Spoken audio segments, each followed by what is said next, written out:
Andoni Gartzia naiz, 28 urte ditut, Astigartarra, eskolan ikasitakoa eta gero nire ikasketak egin ditut enpresan administrazio eta zuzendaritzan Deustuko Unibertsitatean eta espezializazio nintzen zuzendaritza estrategikoan.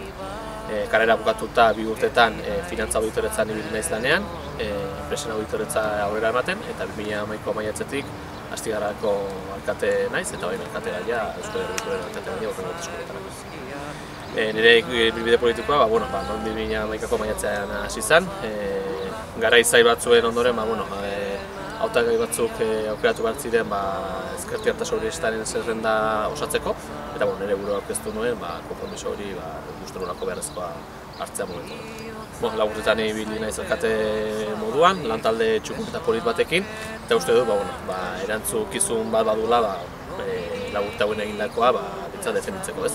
Eta bestetik, laburte hauetan taldean ekipoari esker, udaltxeko langilei esker eta herritarrei esker gauza asko egin dira eta proiektu eta ekimen asko bultzatu dira laburtetan, baina handik gauza asko daude egiteko. Bati bat gu beste Astigarra baten sinisten dugulako eta beste Astigarra hori lortzeko handik ekinbide pila bat ditugu aurrera.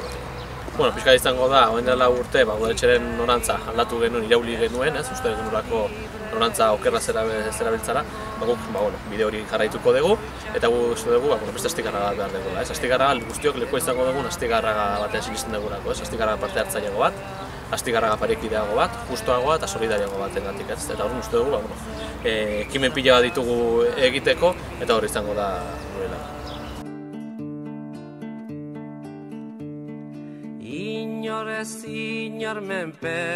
Nire kukutxunena uste, Astigartar asko konpartitzen dugun lekua badala, Santiago Mendiko gaina izango litzatekena, bertan herriko panoramika oso polita dago, baina baita ere itsasoko panoramika ikusten dugu eta azkenean herritar asko txiki-txikitatik ezagutu dugun gune bada eta nik uste badakagula kariño pixka bat eta nire kasu ere hala.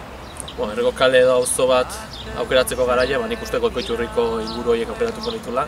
Bere garaian hor labaderoa bat zegoen eta errekasto bat egin da eta nik uste pasiatzeko eta tarte bat pasatzeko Astigartarra izan da, sagarrotegi bat bazkaria egindako harri batekin plan hona izango litzateke, baina beste plan polita izango litzateke, mendi buelta bat egin Santiago mendira igo eta bertan bazkaritxo bat egin gure lagunekin, kuadrillakin edo familiarekin, udako edozein atxalde pasa eder bat egiteko.